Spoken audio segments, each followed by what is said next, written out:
This video is about the Botpress server. Botpress is an open source platform for chatbot creation. It's open source, and it's a big advantage of the Botpress server in comparison to many other bot frameworks. We have reviewed about 20 different platforms for chatbot creation, and Botpress server is the best, according to our opinion. It's actually more flexible than any other framework because Botpress allows you not only to host the custom code in your bot, but also it allows you to add modules to the server itself, which can add a brand new functionality to the server, add more features than just some customly deployed actions.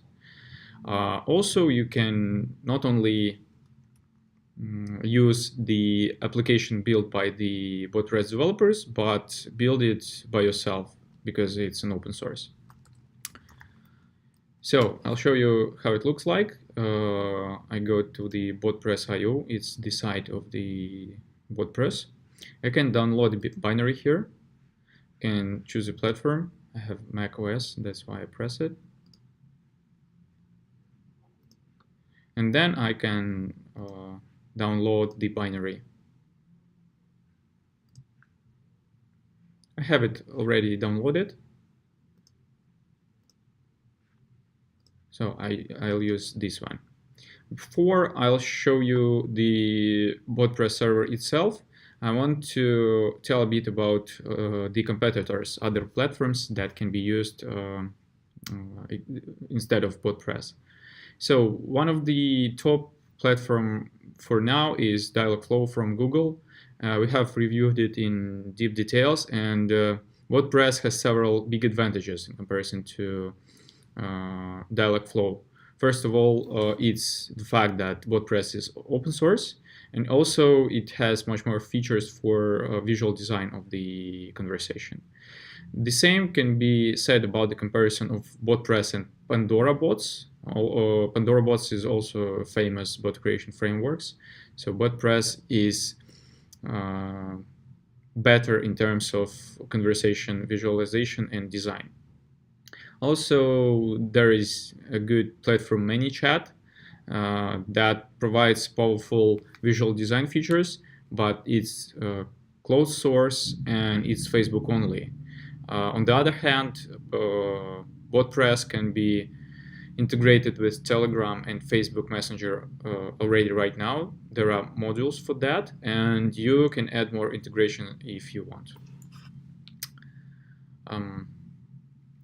Also, there is a big mess with Botpress versions, because this Botpress server version that I've downloaded right now is Botpress 11, and there is also a previous version, Botpress 10, that has a really big difference from 11th version, and the documentation that you can find in the internet may relate either to Botpress 11 or to Botpress 10. For example, this page is related to Botpress 11, but there are some pages, we can just try to find them, that are related to the Botpress 10, for example, Botpress actions. Let's try to find something like that.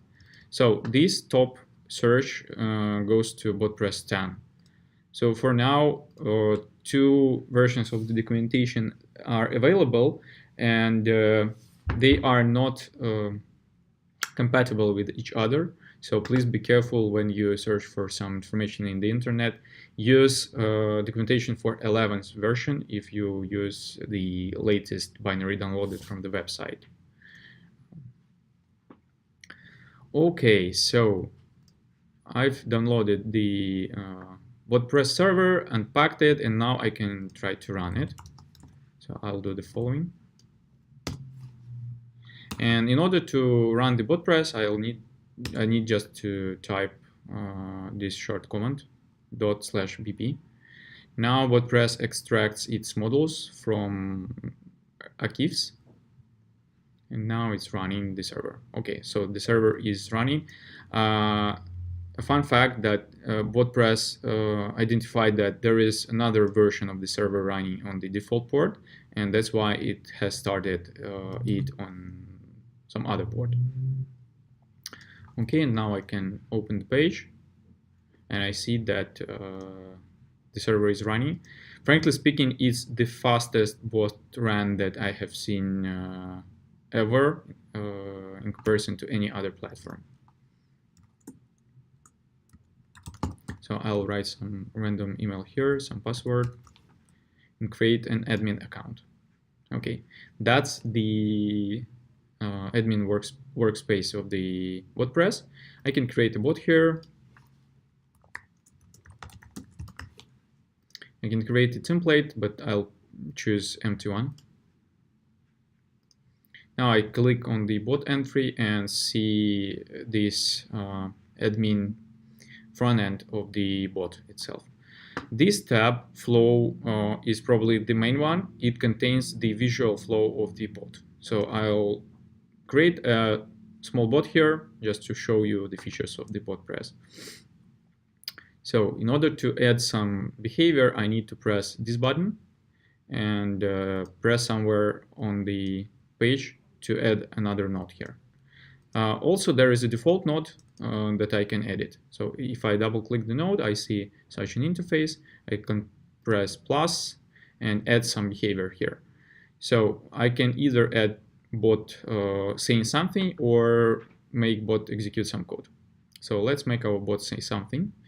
I want to add some message, so I need to press this button, select the content type that I want the bot to send. I'll select text. Now I can search for some existing text to reuse, but there is no text to reuse. That's why I create new one. So let's say the bot will say hello. I add hello here, press submit, press add action, and now this behavior saying hello is added. I can add more text here, for example.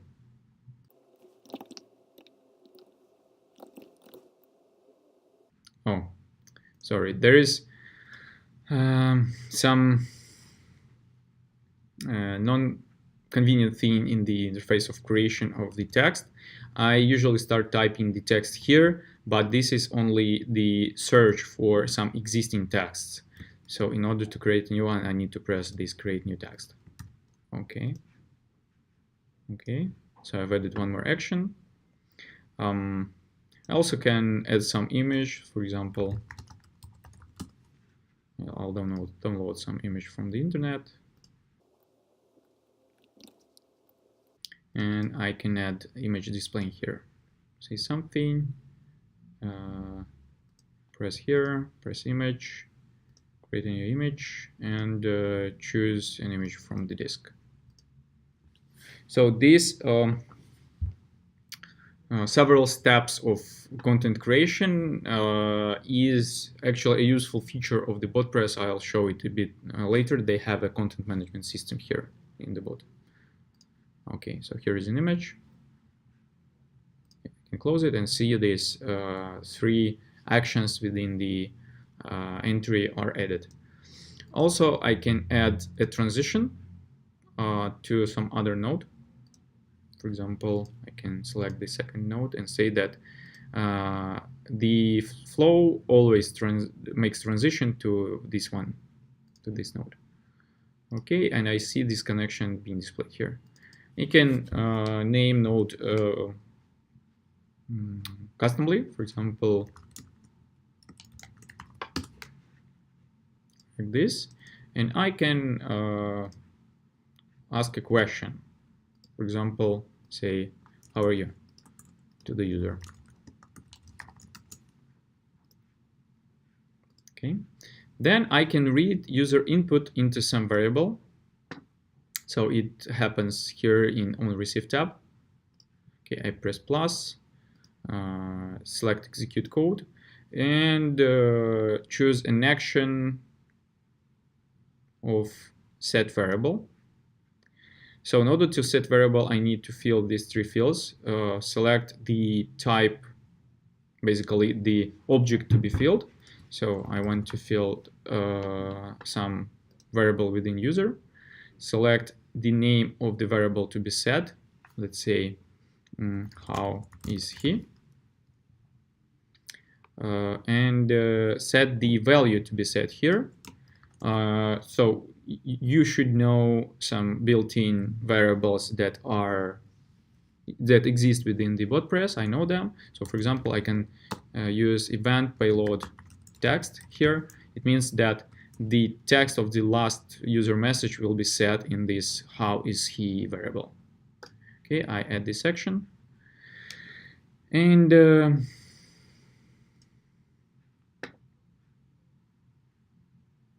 now I can save the flow and try it in the conversation window here. When I send something to the bot, it will trigger the default flow. Okay, it asks me, how are you? Fine. Okay, and the flow is ended just because there is no other connections here. We can make it more complex. So I can, for example, ask not about how are you. I can edit this text, pressing this. I can, what's your name? Okay, I can ask user's name. Okay, update action. So what's your name? And change an action. So I'll read not user, but not user how is he, but user, let's say, nickname. And still take it from the payload text. Okay, and now I can display the name of the user in the next message. For example, I can create a message like, it's nice to meet you, username.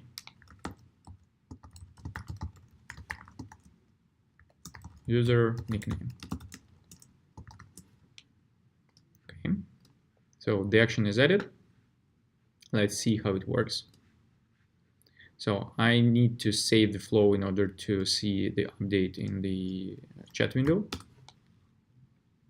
Okay, hello, blah, blah, what's your name? Let's say John. Nice to meet you, John. So it works. As I've said, there is a content management system built in the Botpress, and it's also an advantage of the Botpress in comparison to other platforms. You can manage the content separately from the flow. So I'll see all the texts created here. I can change these texts here. For example, if you have a chat designer and let's say copywriter or translator who knows the language, the copywriter can focus on this tab only and improve the texts. And images are also displayed here, and there are some other content types available. And you can add content from this tab. Okay, let's get back to the flow. I want to show you one more good thing in the flow editor that is named choice skill. Skills are basically the extensions of the editor, like some additional nodes that can be used to design your flow. And choice is used to split the flow into several branches. Okay, I can create a new choice. For example, how are you? And add several options like fine, with the value fine. These message and value things are used for the following. Message is what is displayed to the user, and value is what the bot receives. Okay, so I can add more buttons pressing this green plus. Okay, so I've created the choice. I press insert and now press somewhere on the flow, and I see this choice created. We have three outputs here, like when user picks fine, when user picks bad, and on failure, like when user enters some other value. Okay, I can make a transition. Let's say always transition to the new node. Oh, sorry, always. Okay. So here we are. The transition is made. I can loop the failure to the node itself, but there is one trick that if I try to loop it directly, it doesn't create a connection. So I can create, I can make a hack here, create a new node, and make an always transition back to the, how are you? Oh no, sorry, it's not to how are you, it's to choice. Okay. Yeah, it works. And connect on failure here. So it means that if there will be some other value picked up by the user, the bot will repeat the question. That's how it works. And yeah, let's fix the naming. I can rename the node here. Name. Let's say it will be called name, and this will be how are you. Okay. And then I can add some more nodes for the two options. Let's say if user selects good, I can say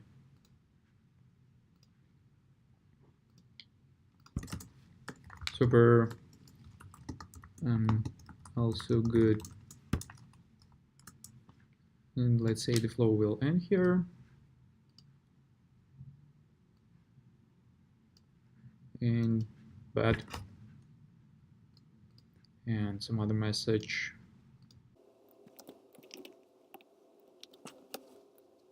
Okay.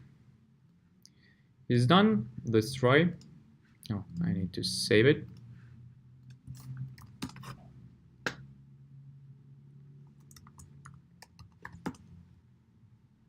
Okay, fine. Also good. Okay, I can start the flow again.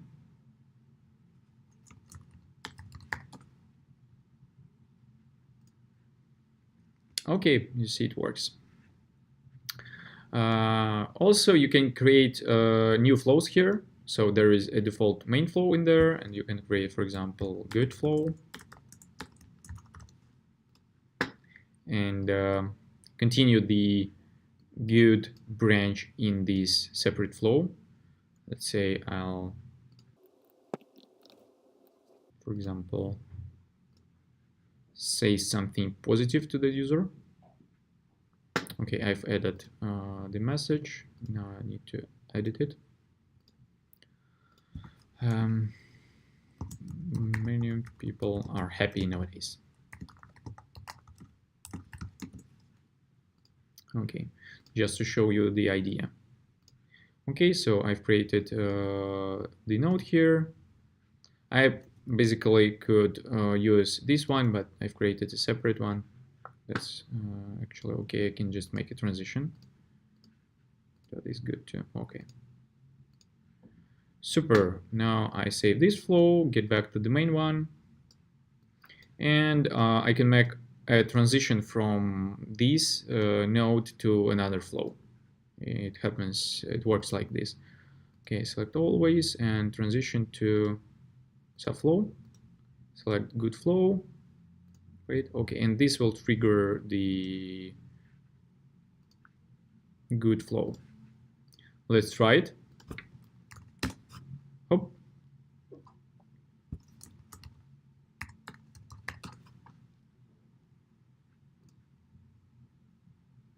You see it works.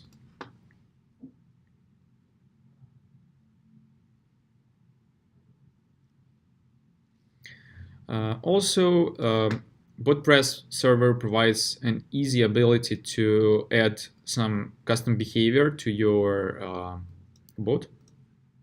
Let's say you want to, let's provide a simple example, read a number that user will give and multiply it by 2 and display it to the user.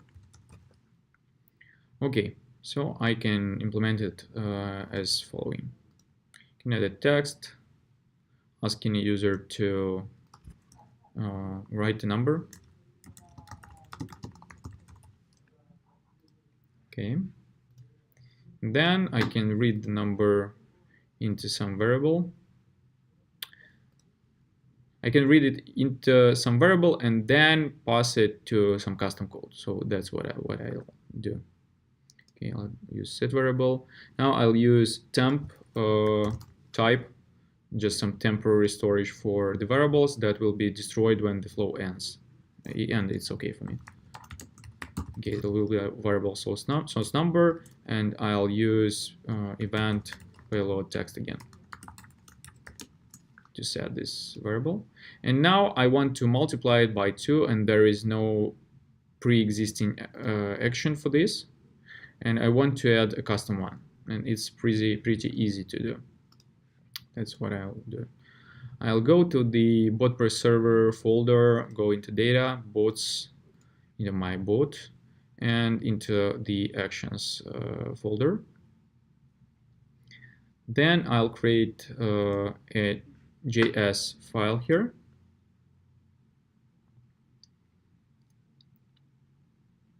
So I'll go into, okay, save, dump the same folder.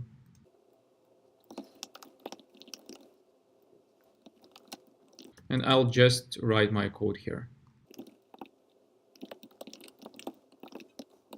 Okay, I'll rename the file to have GS extension.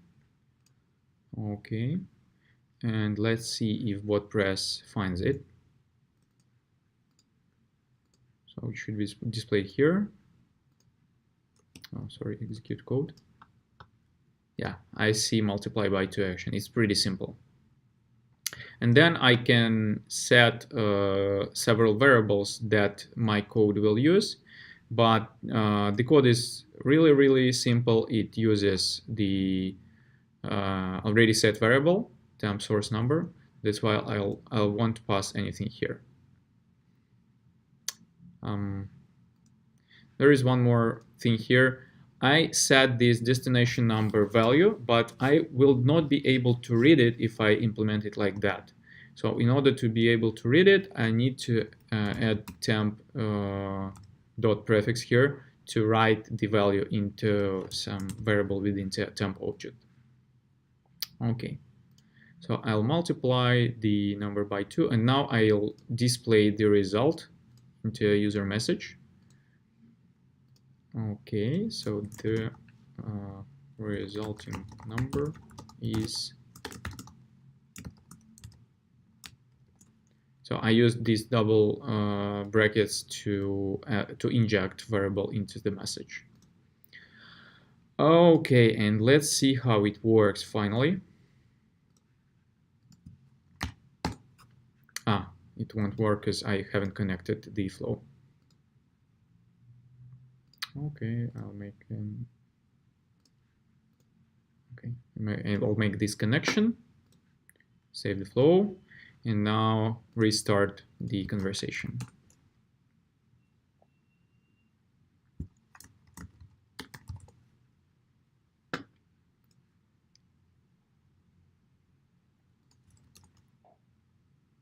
Okay, it works, and the action was added really in a few minutes.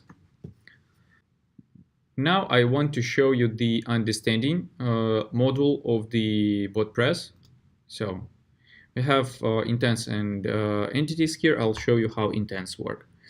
So intents are some willings that user have, and Botpress can identify them using this module. Okay, I'll create an intent named rename. That will mean a willing of the user to change his name.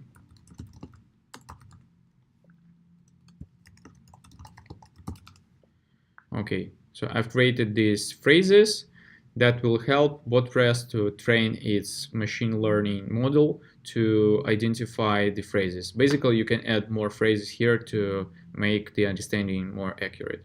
Then I'll get back to flows and create a node that will handle the renaming.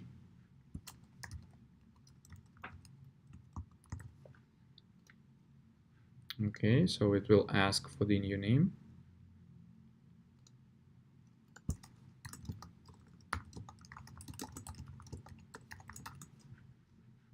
Okay. Then on receive, it'll read user input into the corresponding variable. So the input will be taken again from event payload text.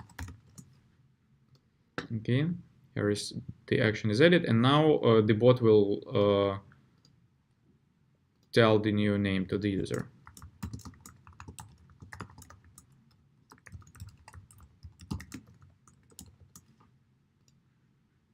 Okay, here we are.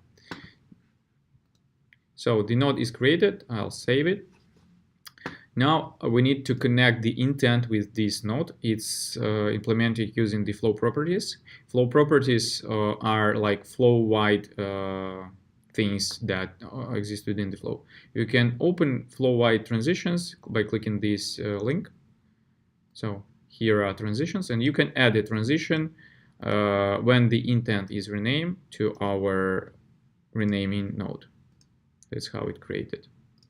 And we see that the counter increased. And now we need to make a transition from this renaming node to somewhere. We'll make an always transition to the previous flow to the calling node. So to the node that was executing before this. Okay, save. Let's see how it works. Okay, I'll start a new conversation.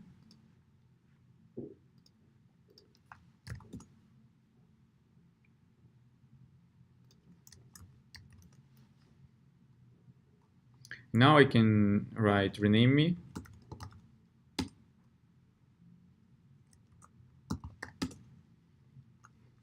So the Botpress bot changed my name and returned me to the node that was executed before to this choice. This works, and this is pretty good feature. The understanding works not like perfectly. For example, it can identify or rename my brother. Let's see how it works. Yeah, as the same intent. So you need to train your understanding pretty carefully in order to get the desired behavior.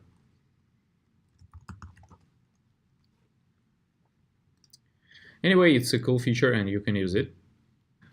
Then Botpress has Emulator. It's a kind of debug console that provides you with an additional information on how the bot makes its decisions. For example, you can see the information in JSON format here that represents what happens. For example, response is what Botpress sends to the user, the array of messages. Then there is an object representing understanding and all you. Currently, there is no decision to be made, so the object is empty. But if we'll repeat our experiment with the changing the name, we'll see this information in the NLU. Like we'll see that the input was rename me and the intent was rename with this probability. So you can use this emulator to debug the behavior of the bot.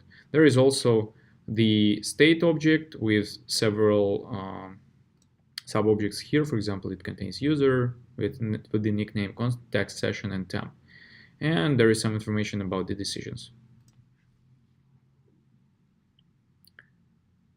Then there is one more useful module named Q&A, which helps you to easily add questions and answers to your bot. For example, if user will ask what's your name, then bot will say bot. And you can provide several options of how this question can be asked, and several answers of how bot will answer. Answers will be selected randomly. So that's how it looks like. You can add more questions here.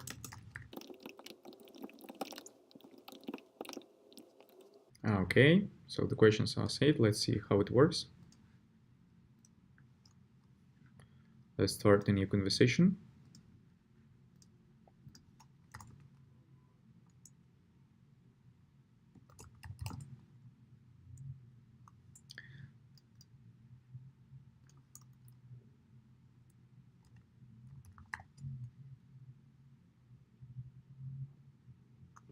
So currently you can see that my word bad has triggered the rename intent.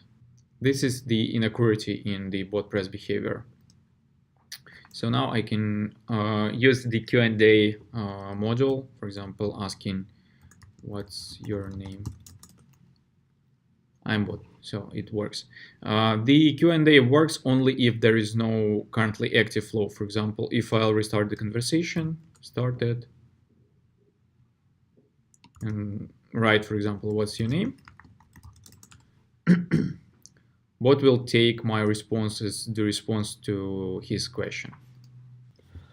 And there is an analytics module built in. It shows some statistics on how your bot is used. So there is information on the number of users. And here's some additional statistics. And the good thing is that Botpress has these retention statistics also. Other platforms that we have reviewed provided only information about the users, but not the information about the retention, which is also a plus for Botpress. And I want to show you one more thing of how new modules can be added to the Botpress. Actually, the basic Botpress server that you download from the website already goes with some additional modules that are not enabled by default. So you can find the config of the Botpress in data global folder is named Botpress config JSON. You can open it, and here in the models folder you can find several model entries. For example, here is one for analytics, some more, more. And here is the HITL model, which means human in the loop. I'll show it to you. I can enable it here, save it, and now try to see if it works. So I'll restart the server. I'll refresh the page, and I see this new tab here, HITL, appeared. And basically, HITL provides you with an ability to interfere with the user instead of your bot. See how it works. Start a new conversation.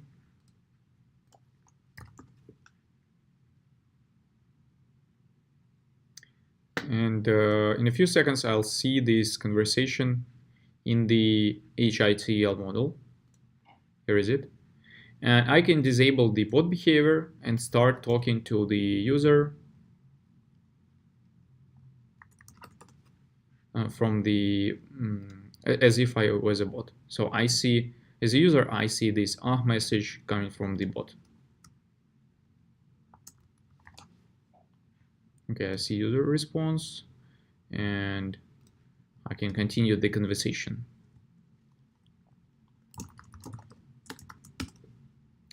So there is no cool interface for models enabling for now, but it's still pretty simple to enable them. Finally, I want to say that in the Botpress documentation, there is a description of how you can deploy the Botpress server into Heroku, and it's pretty simple, and you can do it within 15 minutes easily, which is cool. The server is supported by the community. You can visit the GitHub page of the project. As you see, there are 79 contributors, a lot of releases, a lot of commits, and commits are happening almost every day. So it's pretty cool, pretty active repository. We have reported several issues, and the team responded to us on the next day, which is also cool. So we recommend you to review the Botpress and use it, contribute to it. Thank you.